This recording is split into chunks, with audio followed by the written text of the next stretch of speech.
রংপুরে পেনসিডেল সহ ৩ নারীকে আটক করেছে পুলিশ। রংপুরে কাউনিয়া পেনসিডেল সহ মাদক কারবারিকে আটক করে পুলিশ।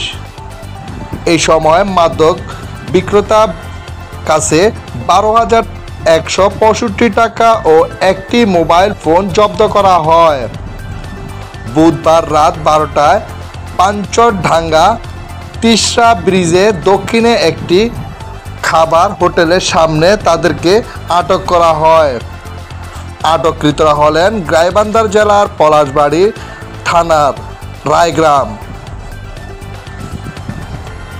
গোলাম রাব্বানীর স্ত্রী জেসমিন আক্তার, অলি মিয়ার স্ত্রী শাহানা মনি এবং আব্দুল জব্বারের মেয়ে রুমা আক্তার।